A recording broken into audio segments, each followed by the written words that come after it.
Hello friends, GeM के education tube में आपका स्वागत है। मैं आपकी होस्ट आकांक्षा नया वीडियो लेकर फिर हाजिर हूँ। इस वीडियो में हम हिंदी की अगली पाठ योजना बनाएंगे, यानी कि पाठ योजना क्रमांक 134 बनाएंगे। हिंदी की हम 133 पाठ योजना बना चुके हैं। उम्मीद है आपने उन्हें देखा होगा और पसंद किया होगा, और यदि अभी तक नहीं देखा है तो आप हमारे चैनल के होम पेज पर जाकर या वीडियो के नीचे जो डिस्क्रिप्शन बॉक्स है उसे खोलकर प्रीवियस सारे वीडियोस देख सकते हैं। वहाँ पे आपको सभी सब्जेक्ट की प्लेलिस्ट मिलेगी। पर्टिकुलर सब्जेक्ट की प्लेलिस्ट खोलकर आप एक ही सब्जेक्ट के सारे वीडियो एक साथ देख सकते हैं। तो चलिए शुरू करते हैं पाठ योजना बनाना। उससे पहले यदि आप हमारे चैनल के न्यू व्यूअर्स हैं, चैनल को अभी तक सब्सक्राइब नहीं किया तो सब्सक्राइब ज़रूर करें, बेल आइकॉन प्रेस करें, जिससे आने वाले सभी वीडियो का नोटिफिकेशन आपको मिले और आप समय पर उसका लाभ ले सकें। तो चलिए शुरू करते हैं पाठ योजना बनाना। सबसे पहले आपको डालना होता है क्रमांक। मेरे 134 नंबर की पाठ योजना है हिंदी की, तो मैंने 134 डाला है। आपका जो भी क्रमांक हो आप वो क्रमांक डालें। उसके बाद इस तरीके से ब्लैक बोर्ड फिलिंग बनानी होती है आपको, जिसमें आप बॉक्स बनाएंगे और इस तरीके से बॉक्स बनाएंगे। बॉक्स में आपको लिखना है अपना नाम। अध्यापक हैं तो लिखेंगे छात्र अध्यापक का नाम, अध्यापिका हैं तो लिखेंगे छात्र अध्यापिका का नाम, विद्यालय का नाम जहाँ भी आपको इसका अभ्यास कराया जाएगा, प्रैक्टिस टीचिंग कराई जाएगी, वहाँ विद्यालय का नाम आपको लिखना है। हो सकता है महाविद्यालय में कराई जाए तो महाविद्यालय लिखेंगे। कक्षा हमारी 9 का प्रकरण है, विषय हिंदी है, उपविषय पद है, दिनांक जब भी आप प्रेजेंटेशन करें, कालखंड जिस भी पीरियड में आप पढ़ाएं, समय 35 या 40 मिनट जितने का भी आपका पीरियड लगता हो। प्रकरण है हमारा अंबर की बातें। ये प्रकरण हम ब्लैक बोर्ड पर नहीं डालते हैं, तब हम डालेंगे जब हम उद्देश्य कथन बोलेंगे कि आज हम ये टॉपिक पढ़ेंगे, तब आपको डालना है। तब तक आप प्रकरण की जगह को ब्लैंक छोड़ के रखेंगे। पाठ योजना का जो पहला पॉइंट होता है वो होता है सामान्य उद्देश्य। तो सामान्य उद्देश्य में हम वो उद्देश्य लिखते हैं कि हमारा जो विषय है हम वो क्यों पढ़ा रहे हैं, यानी हिंदी विषय को पढ़ाने के हमारे क्या उद्देश्य हैं, वो हमारे सामान्य उद्देश्य में आएंगे। हमारा पहला सामान्य उद्देश्य है विद्यार्थियों में हिंदी पद के प्रति रुचि उत्पन्न करना, विद्यार्थियों में लय, ताल, मधुरता एवं भाव के अनुसार कविता पढ़ने की क्षमता उत्पन्न करना, विद्यार्थियों में कल्पना शक्ति तथा शब्द एवं अर्थमूलक सौंदर्य अनुभूति की वृद्धि करना। चौथा हमारा सामान्य उद्देश्य है विद्यार्थियों की सृजनात्मक प्रतिभा को सजग करके उन्हें काव्य रचना के लिए प्रेरित करना। पांचवा उद्देश्य हमारा विद्यार्थियों में उक्त भाव का संवर्धन करके चरित्र निर्माण में योगदान देना। ये हो गया हमारे सामान्य उद्देश्य। उसके बाद हमारा अगला पॉइंट होता है विशिष्ट उद्देश्य, यानी कि हमारा जो टॉपिक है वो हम बच्चों को क्यों पढ़ा रहे हैं वो हमको यहाँ पे लिखना है। तो एक आंचलिक कवि श्री नर्मदा प्रसाद खरे द्वारा रचित अंबर की बातें की भावानुभूति कराते हुए छात्रों को अपने देश, अपनी मातृभूमि के प्रति प्रेम त्याग के साथ साथ अपने कर्तव्यों की ओर अग्रसर होने के लिए प्रेरित करना तथा कविता पर आधारित प्रश्नों के उत्तर देने में समर्थ बनाना। आप चाहें तो इसको एक पैरा के रूप में भी लिख सकते हैं और चाहें तो पॉइंट बनाकर भी लिख सकते हैं। विशिष्ट उद्देश्य के बाद आता है सहायक सामग्री, यानी कि हम पाठ को आगे बढ़ाने के लिए, इंटरेस्टिंग बनाने के लिए, रोचक बनाने के लिए क्या सहायता के तौर पर इस्तेमाल करते हैं वो हमको यहाँ लिखना है। तो इसमें हम इस्तेमाल करेंगे लपेट श्यामपट्ट, संकेतक, चार्ट, डस्टर, रंगीन चौक आदि। लपेट श्यामपट्ट का इस्तेमाल हम करते हैं पूर्व ज्ञान पर आधारित प्रश्नों को पूछने के लिए, यानी कि हमारे जो प्रस्तावना है, मान लीजिए हम प्रस्तावना निकाल रहे हैं कविता सुनाकर या कुछ डायग्राम दिखाकर, तो उसके लिए कर सकते हैं। मूल्यांकन प्रश्न या पुनरावृत्ति प्रश्न के लिए कर सकते हैं। गृह कार्य या कक्षा कार्य के लिए कर सकते हैं, यानी किसी भी चीज़ के लिए आप लपेट श्यामपट्ट का इस्तेमाल कर सकते हैं। संकेतक, उसका इस्तेमाल आप चार्ट पढ़ने के लिए या लपेट श्यामपट्ट पर लिखी हुई चीज़ों को पढ़ के बताने के लिए, पॉइंट करने के लिए कर सकते हैं। चार्ट में आप कोई भी लेखक का चित्र या जो कविता है उससे रिलेटेड चित्र बनाकर ले जा सकते हैं।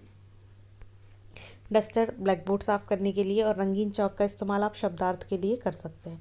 पूर्व ज्ञान, विद्यार्थी देश प्रेम संबंधी कविताओं को पहले पढ़ चुके हैं, ये पूर्व ज्ञान हो गया। अब हम प्रस्तावना प्रश्न करेंगे। उसके लिए हम क्या करेंगे, हम कुछ पंक्तियाँ उनको सुनाएंगे। तो ये पंक्तियाँ जैसे मैंने आपको बताया, आप लपेट श्यामपट्ट पर लिखकर भी ले जा सकते हैं, कार्ड शीट पर भी लिखकर ले जा सकते हैं। ये पंक्तियाँ आप उनके सामने प्रस्तुत करेंगे, पढ़कर बताएंगे, और इन्हीं से रिलेटेड आप उनसे प्रश्न कर लेंगे कि प्रस्तुत कविता के रचयिता कौन है। तो ये प्रीवियस उनका पार्ट है, तो वो बता पाएंगे कि सोहनलाल द्विवेदी। फिर कविवर सोहनलाल द्विवेदी ने इन पंक्तियों में किसकी महत्ता का वर्णन किया है? तो धरती की महत्ता का वर्णन किया है। आप अगला प्रश्न कर लेंगे कि धरती को सभी प्रकार के जप तप व सिद्धियों का स्थल क्यों कहा जाता है? तो बच्चे अस्पष्ट उत्तर देंगे। तभी आपको उद्देश्य कथन बोलना है, जो कि हमारा अगला पॉइंट भी है, उद्देश्य कथन। और इसी के साथ हम जो प्रकरण हमने खाली छोड़ के रखा था वो वहाँ पर हम प्रकरण डाल देंगे और उद्देश्य कथन बोलेंगे कि आज हम अंबर की बातें कविता का अध्ययन करेंगे, या हम इस तरीके से थोड़ा उसको अच्छे से विस्तार पूर्वक बता सकते हैं कि यह पृथ्वी बड़ी उदार है, धैर्यशालीन है और अपार शक्ति का स्रोत है। प्रस्तुत कविता में श्री सोहनलाल द्विवेदी ने जिन तरह धरती की इस महिमा का वर्णन किया है, उसी तरह अंबर की बातें शीर्षक कविता में श्री नर्मदा प्रसाद खरे ने पृथ्वी की महत्ता एवं उसकी यथार्थता का वर्णन करते हुए आकाश को वास्तविकता से परे तथा पृथ्वी को यथार्थ का प्रतीक बताया है। आज हम इसी से संबंधित अंबर की बातें कविता का अध्ययन करेंगे। ये हो गया हमारा उद्देश्य कथन।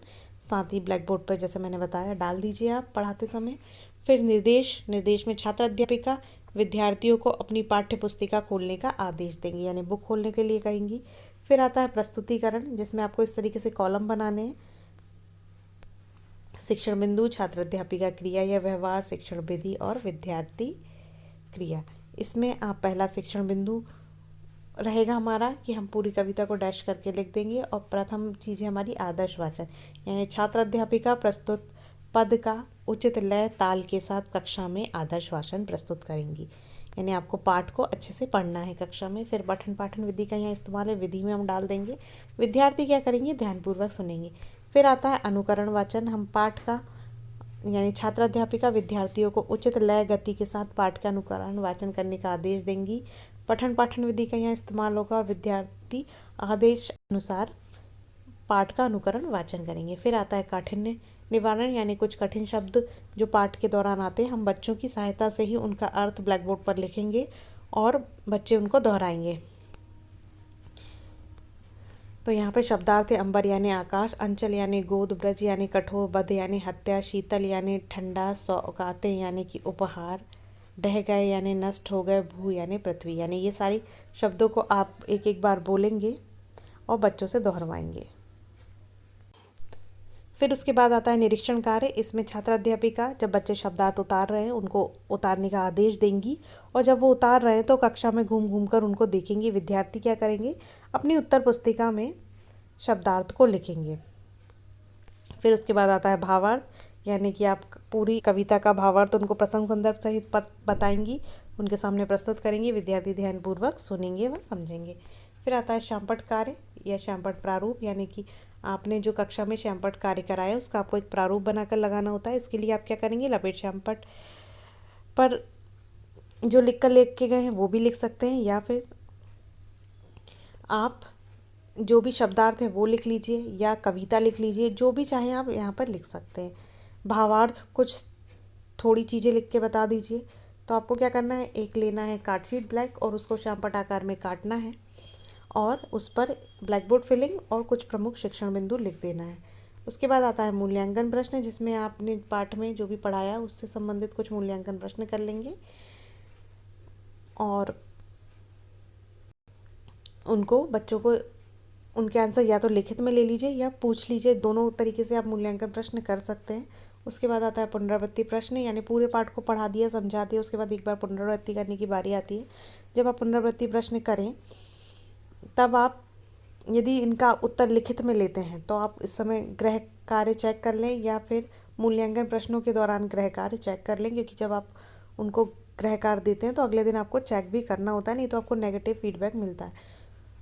पुनरावृत्ति प्रश्न के बाद आता है हमारा गृह कार्य, यानी हम उनको जो भी होमवर्क देंगे वो हमको यहाँ पे लिखना है। तो वो होमवर्क क्या होता है? जो भी हमने उस दिन पढ़ाया उसी से रिलेटेड आपको यहाँ पे होमवर्क देना है। तो कविता को कंठस्थ कीजिए तथा भावार्थ लिख के लाइए, ये हमने उनको होमवर्क दे दिया है। पिछले दिन का होमवर्क भी आपको चेक करना है, याद रखें।